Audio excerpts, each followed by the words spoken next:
बिस्मिल्लाहिर्रहमानिर्रहीम, अस्सलाम वालेकुम। Welcome to quick review. और क्विक रिव्यू के करंट अफेयर सेशन के अंदर आपका वेलकम है। और आज हम करंट अफेयर्स में बात करने लगे हैं जी understanding the controversy Punjab assembly's defamation bill 2024 की। तो छोटा सा टॉपिक है, इसको समझते हैं कि भाई ये जो पंजाब असेंबली के अंदर जो डिफेमेशन बिल है, या आप इसे कह सकते हैं कि ये अमेंडमेंट बिल है जो डिफेमेशन है 2002 का, ठीक है, उसके अमेंडमेंट बिल है। इसके ऊपर काफी ज्यादा जो है वो आज शोर शराबा हुआ पंजाब असेंबली के अंदर, आपने देखा। और कहा जा रहा है कि भाई ये ब्लैक डे जो है ये है मीडिया के लिए और फ्रीडम ऑफ स्पीच के लिए, फ्रीडम ऑफ एक्सप्रेशन के लिए। तो इसको समझते हैं कि ये बिल एक्चुअली में क्या है। बेसिकली तो ये बिल जो है ये इसका जो प्राइम पर्पस है, क्योंकि 2002 के अंदर एक डिफेमेशन बिल पेश किया गया था। डिफेमेशन का मतलब ये है कि हितक इज्जत, यानी आप किसी के ऊपर कोई इल्जाम लगाते हैं, बहतान लगाते हैं, या कोई भी ऐसी बात जो कि साबित नहीं हो सकती, वो अल्टीमेटली इल्जाम है, ठीक है, ये बहतान है। तो उस टाइम पे तो सोशल मीडिया था नहीं, तो आज ये सोशल मीडिया के लिए जो है कि भाई सोशल मीडिया के ऊपर यूट्यूब है, ट्विटर है, फेसबुक है, ठीक है, या जितने भी मुख्तलिफ प्लेटफॉर्म्स है सोशल मीडिया पे जहां पे आप न्यूज देते हैं, तो उससे रिलेटेड ये बिल जो है वो पास किया गया है खास करके। और ये पंजाब गवर्नमेंट जो है उसकी वहां पर पास हुआ। अल्टीमेटली जो सीएम है पंजाब की मरीम नवाज जो है वो इसको लीड कर रही हैं, चीजों को देख रही हैं। तो पंजाब असेंबली के अंदर आज जो है वो काफी ज्यादा इसके ऊपर बातचीत हुई है। तो इसे समझते हैं। सबसे पहले डिफेमेशन बिल 2024 को समझते हैं क्या है। देखिए जी, पंजाब असेंबली ने इसे पास किया 2024 बिल जो है, और अपोजिशन ने इसके ऊपर काफी ज्यादा जो है वो शोर शराबा किया। यानी कि अपोजिशन चाहे वो सुन्नी इत्तेहाद कौंसिल की हो या दूसरे मेंबर्स हो, सब ने इसके ऊपर शोर किया। बिल जो है वो क्या इंट्रोड्यूस करवा रहा है, स्पेशल ट्रिब्यूनल्स जो है वो इंट्रोड्यूस करवा रहा है फेक न्यूज को लेके। डिफेमेशन ऑफ फेक न्यूज क्या है जी? डिसइंफॉर्मेशन ऑफ फेक न्यूज, कि भाई आपने कोई भी ऐसी खबर फैलाई है, ठीक है, जो कि असल नहीं है या जो साबित नहीं हो सकती। जाहिर बात है हुकूमत की बहुत सारी बातें जो हैं वो सामने आती हैं, लेकिन 90% तो ऐसी हैं जो साबित नहीं हो सकती, क्योंकि उसके लिए इन्वेस्टिगेशन चाहिए या पूरा प्रोसेस चाहिए, एक लंबा प्रोसेस चाहिए। तो आप उसके बिना जो है अगर कोई न्यूज फैलाएंगे तो उसे फेक न्यूज कहा जाएगा, और वो आपके लिए स्पेशल ट्रिब्यूनल्स बनेंगे हाई कोर्ट के अंदर, ठीक है, और वो जो है इन सारे केसेस को देखेगा। और अगर वो झूठी होगी तो 3 मिलियन तक आपके ऊपर फाइन होगा। और 3 मिलियन का मतलब यह है कि 30 लाख रुपए जो है वो किसी भी सोशल मीडिया यूजर को, यूट्यूब का है, चाहे वो मैं हूं या कोई और भी है जो कि इस तक इंफॉर्मेशन फैलाएगा, तो 30 लाख तक को जुर्माना देगा, और साथ में जो है उसका ट्रायल भी होगा, ठीक है। इसके ऊपर जो मीडिया स्टेक होल्डर्स हैं उन्होंने काफी ज्यादा कंसर्न शो किए हैं, और वो ये कह रहे हैं कि भाई ये जो पंजाब असेंबली का जो बिल है 2024 का, ठीक है, डिफेमेशन बिल, और इसी तरह से इससे रिलेटेड इसी तरह का जो लॉ है वो फेडरल गवर्नमेंट भी अभी लाने की कोशिश कर रही है। इवन फेडरल गवर्नमेंट जो है वो डिजिटल मीडिया अथॉरिटी जो है वो बनाने की बातचीत कर रही है, जिसके ऊपर आपने देखा कि जो लॉ मिनिस्टर साहब हैं, ठीक है जी, आजम नजीर तारड़ साहब, वो ये कह रहे हैं कि भाई हम जो है वो प्राइम मिनिस्टर साहब ने कहा है मंडे को की बात है कि भाई डिजिटल मीडिया अथॉरिटी जो है वो बनाई जाए, और तमाम जो स्टेक होल्डर्स हैं उनसे बातचीत की जाए, मीडिया मालिकान से बात की जाए कि भाई हम बना रहे हैं ताकि सोशल मीडिया के ऊपर जो हुकूमत को क्रिटिसाइज किया जाता है, जो अब एक ही प्लेटफॉर्म बचा है सोशल मीडिया का, मीडिया आपको पता है मेन स्ट्रीम मीडिया के ऊपर तो पॉसिबल नहीं रहा, तो उसको भी कर्ब किया जाए। तो इसलिए मीडिया स्टेक होल्डर्स जो है इसके खिलाफ हैं, चाहे ये पंजाब का हो, ठीक है, या चाहे जो फेडरल के अंदर जो है ये बनाने की कोशिश की जा रही है डिजिटल मीडिया अथॉरिटी। ये कहा जा रहा है ये ड्रैकोनियन लॉज हैं जो कि करंट फॉर्म के अंदर इस टाइम पे अगर ये इसी तरह से इंप्लीमेंट हो जाते हैं, ठीक है, तो ये एक काला कानून है, आप ये कह सकते हैं। तो अब ये इसका जो पर्पस है वो क्या है जी? गवर्नमेंट का ये कहना है कि इसका पर्पस ये है कि भाई जो स्प्रेड हो रही है मिस इंफॉर्मेशन, ठीक है जी,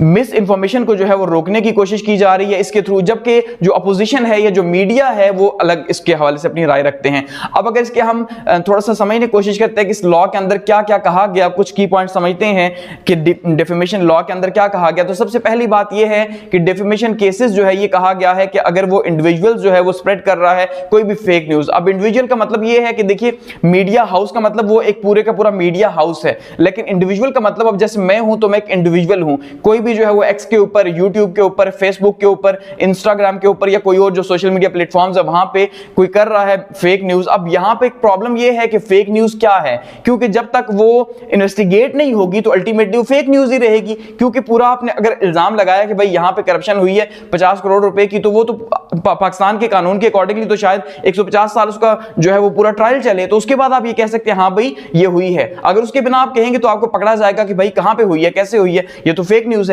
समझ रहे हैं ना। तो ये प्योरली पॉलिटिकल पर्पस के लिए कहा जा रहा है कि ये है, तो ये मीडिया मालिकान इल्जाम लगा रहे हैं। दूसरी साइड पे ये है कि मिस इन्फॉर्मेशन भी मौजूद है, और ये भी काफी प्रॉब्लम्स हैं। अच्छा, फिर इसमें कहा जा रहा है कि भाई जो फाइन होगा अगर आप डिफेमेशन केसेस करेंगे, किसी की भी इज्जत में कमी करेंगे, कोई झूठा इल्जाम लगा के भाई कि किसी ने ये कर दिया, गवर्नर साहब ने ये कर दिया, फलां जो मेंबर है उसने, कैबिनेट के मेंबर ने ये काम कर दिया, तो इल्जाम है उसके ऊपर, फिर आपके ऊपर फाइन होगा 3 मिलियन का। ठीक है, 3 मिलियन का आपको फाइन देना पड़ेगा। और होगा क्या कि स्पेशल ट्रिब्यूनल्स बनेंगे। इसके ऊपर सबसे ज्यादा जो है तनकीद हो रही है कि भाई चलें बाकी जो कुछ भी है आप स्पेशल ट्रिब्यूनल्स के थ्रू डराने की कोशिश कर रहे हैं कि भाई इसके लिए खास किस्म के जो है ट्रिब्यूनल्स बनाए जाएंगे, एस्टैब्लिश किए जाएंगे, जो कि इस तरह के डिफेमेशन के केसेस को सुनेंगे। यानी ये नॉर्मल जो कोर्ट है वो नहीं सुनेंगे, जाहिर बात है वहां पे तो चीजें लटकती हैं। तो यहाँ पे ये क्योंकि हुकूमत का अपना मामला यहाँ पे जो है वो थोड़ा सा खराब होता है, तो इस वजह से वो कह रहे हैं कि भाई हम क्या करेंगे कि हम इसे स्पेशल ट्रिब्यूनल्स के थ्रू जो है वो जल्दी जल्दी इसको ट्रायल करके और 6 महीने के अंदर अंदर जो है इसका फैसला दिया जाएगा। यानी कोई भी लंबा नहीं लटकाया जाएगा कि आपने क्राइम किया है, आपने मिस इन्फॉर्मेशन फैलाई है तो आपको पकड़ा जाएगा। High court for consultation post, अच्छा कॉन्स्टिट्यूशनल पोस्ट, अब वो ये कह रहे हैं कि भाई जो भी कॉन्स्टिट्यूशनल पोस्ट है, जैसे अब जो सीएम की पोस्ट है वो क्या है, वो कॉन्स्टिट्यूशन की है, जाहिर बात है आईनी तौर पे है ना। इसी तरह से गवर्नर का ओहदा है आईनी तौर पे है, इसी तरह से जो कैबिनेट के मेंबर्स हैं वो आईनी तौर पे हैं। तो इस तरह से जो भी पोस्ट वगैरह है जो कॉन्स्टिट्यूशन की हैं उनके लिए अगर आप कुछ करेंगे तो हाई कोर्ट्स जो है वो फिर उसमें एक्शन में आएंगे और हाई कोर्ट्स जो है रिस्पांसिबल होंगे कि वो इन चीजों को हेयर करें। इसका मतलब और हाई लेवल पे इन चीजों को लेके जाया जा रहा है ताकि भाई आप सीएम के खिलाफ, किसी के भी खिलाफ जो गवर्नमेंट में हुकूमत बैठी हुई है, ठीक है, मिनिस्टर्स वगैरह हैं, उनके खिलाफ कोई भी ऐसी बात ना करें, बिल्कुल जो है वो ब्लैकआउट हो जाए। और लीगल असिस्टेंस जो है उसकी बात की जा रही है कि भाई अगर खास करके वुमेन और ट्रांसजेंडर का कोई केस आता है डिफेमेशन का, तो ये एक अच्छी चीज है कि उसको गवर्नमेंट जो है वो क्या करेगी जी, प्रोवाइड करेगी लीगल असिस्टेंस और वो जो है वो उसकी मदद करेगी। तो ये कुछ पॉइंट्स हैं जो कि इस बिल के अंदर जो है रखे गए हैं। और सबसे इंपॉर्टेंट पॉइंट एक तो स्पेशल ट्रिब्यूनल्स का है, दूसरा यही है कि भाई डिफेमेशन केसेस आप कैसे उनको डिफाइन कैसे करेंगे कि वो कौन से हैं। ठीक है, ये सबसे बड़ा चैलेंज है यहाँ पे।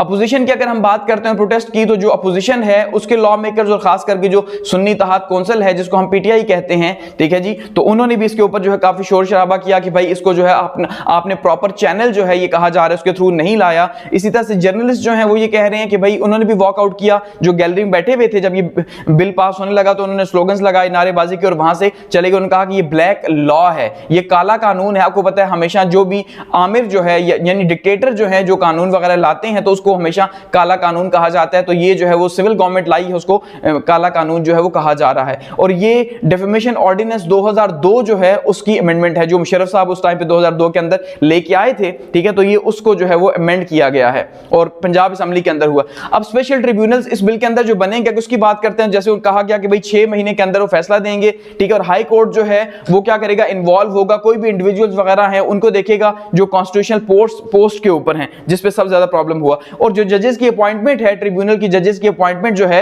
वो गवर्नमेंट जो है उसके ऊपर अभी आपको पता है कि उसको के ऊपर भी जो है वो प्रॉब्लम्स मौजूद हैं, ठीक है। और ये कहा जा रहा है कि इम्पार्शियलिटी जो है वो पॉसिबल नहीं होगी क्योंकि गवर्नमेंट अपने बंदे जब यहां पे लगाएगी ट्रिब्यूनल्स वगैरह के अंदर तो फिर वो जबरदस्ती जाहिर बात है सजा देंगे ही देंगे कि उन्होंने फैसला किया हुआ होगा कि भाई इसको सजा देनी है। Legal assistance for marginalised groups की अगर हम बात करते हैं तो जैसे अब वुमेन की अगर बात की जाए, ट्रांसजेंडर की बात की जाए तो उनकी हेल्प की जाएगी। ये एक अच्छी चीज इस बिल के अंदर है जिसको कहा जा रहा है, अप्रिशिएट किया जा रहा है कि भाई ये एक अच्छा इकदाम है, लेकिन बाकी सारी चीजें जो हैं वो बहुत ज्यादा क्रिटिकल हैं। अपोजिशन ये कहती है कि भाई इसे कमेटी में पेश नहीं किया गया, इसके ऊपर जो बिलिंग के ऊपर जो वीटो की गई है, यानी कि जो असल में एक चैनल है, चैनल क्या होता है कि भाई किसी भी कमेटी के अंदर जो है एक स्पेशल कमेटी के अंदर बिल को भेजा जाता है तो कमेटी को देखती है। तो कह रहे हैं कि भाई कमेटी ने तो इसको देखा ही नहीं है। क्यों नहीं देखा? क्योंकि भाई कमेटी के मेंबर्स जो है बाहर गए हुए हैं, आउट ऑफ कंट्री 3 मेंबर्स गए हुए हैं, तो उस वजह से उन्होंने देखा ही नहीं है। इसी तरह से मीडिया के जो लोग हैं उन्होंने 1 वीक का डिले मांगा था कि भाई आप 1 हफ्ता दे दें, इस बिल को अभी पास न करें, ठीक है, लेकिन वो भी 1 हफ्ता इनको नहीं दिया गया। तो इसलिए कहा जा रहा है कि भाई ये जो हमारा कॉन्स्टिट्यूशन है पाकिस्तान का 1973 का कॉन्स्टिट्यूशन, ये उसके खिलाफ है, ठीक है, और ये मिसयूज किया जाएगा पॉलिटिकल ओपोनेंट्स के खिलाफ और मीडिया के खिलाफ, ठीक है। यहां पे यानी कि पॉलिटिकल लोग भी शामिल होंगे इसके अंदर और मीडिया के लोगों को भी पकड़ा जाएगा। तो ये एक्चुअली में उन्हें पकड़ने के लिए पूरी कोशिश है और ये पोटेंशियल रिस्क है कि इसका जो है मिस यूज किया जाएगा इस लॉ का। और जर्नलिस्ट की जो बॉडीज हैं वो ऑलरेडी जब से ये मामला शुरू हुआ इसके ऊपर काफी ज्यादा शोर शराबा कर रही हैं और उन्होंने आज भी, जैसे आपने देखा, जगह प्रोटेस्ट की है और लाहौर प्रेस क्लब जो है उसमें भी उन्होंने कहा है कि भाई हम फर्दर जो एक्शन है वो अपने बताएंगे कैसे, क्योंकि वो ये मानते हैं कि ये dangerously loose definition of defamation, कि सबसे बड़ा प्रॉब्लम ये है कि भाई जो डिफेमेशन की जो वो तारीफ कर रहे हैं वो तारीफ अब क्या है, किसको आप डिफेमेशन लेंगे कि आपकी इज्जत में कमी हुई, इसका मतलब फिर कोई किसी के खिलाफ खास करके किसी की बात ना करें, कोई भी हुकूमत के खिलाफ बात नहीं कर सकेगा, क्योंकि जो भी हुकूमत के खिलाफ बातें होती है किस तरह की होती है, भाई आपने करप्शन कर ली, ठीक है जी, आपने जो है वो बगैर मेरिट के किसी बंदे को अपॉइंट कर दिया, कुछ भी कर दिया, तो आपके ऊपर बात ही नहीं हो सकेगी, उसको डिफेमेशन के खाते में डाल के जो है वो आपके खिलाफ एक्शन लिया जाएगा। तो इसलिए यहां पे मीडिया मालिकान के ऊपर काफी ज्यादा शोर कर रहे हैं। वो कहते हैं कि भाई ये डायरेक्टली जो है खौफ पैदा करने की कोशिश की जा रही है, ठीक है, ताकि कोई भी बंदा जो है वो जो प्रैक्टिस कर रहा है, क्रिटिसाइज कर रहा है हुकूमत को, या जो अपनी फ्री जो है वो एक किस्म का फ्रीडम ऑफ स्पीच जो है उसको लेके आगे चल रहा है, तो उसके ऊपर एक इल्जाम है, ठीक है। तो बेसिकली ये कहा जा रहा है, और कहा जा रहा है attempt are now being made to silence journalist with the fear of high courts, tribunals, fines and arrest, कि भाई क्या सिलसिला हो रहा है इसके अंदर कि भाई आप डरा रहे हैं कि आप हाई कोर्ट्स में लोगों को लेके जाएंगे, जर्नलिस्ट को लेके जाएंगे, ट्रिब्यूनल्स को लेके जाएंगे, फाइन होगा उनके ऊपर। तो ये सारे का सारा सिलसिला जो है इसको इस वजह से काफी ज्यादा जो है वो कड़े हाथों से लिया जा रहा है।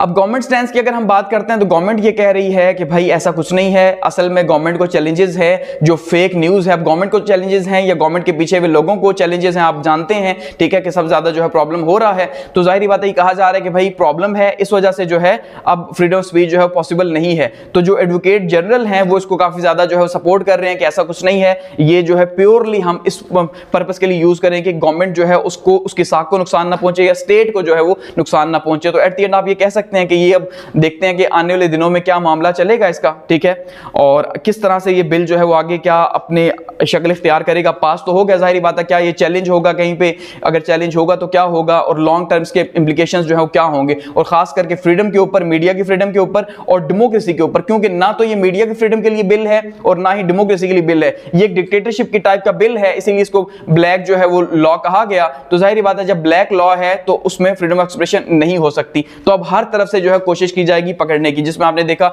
जो ऑफिशियल सीक्रेट एक्ट है उसका भी जो है ख्वाजा आसिफ साहब जो डिफेंस मिनिस्टर है उन्होंने हवाला दिया कि आप कोई भी डॉक्यूमेंट शेयर करेंगे तो आपका के खिलाफ जो है वो एक्ट जो कार्रवाई होगी वो ऑफिशियल सीक्रेट एक्ट के तहत होगी, ठीक है। तो ये मामला है जी। Thanks for watching.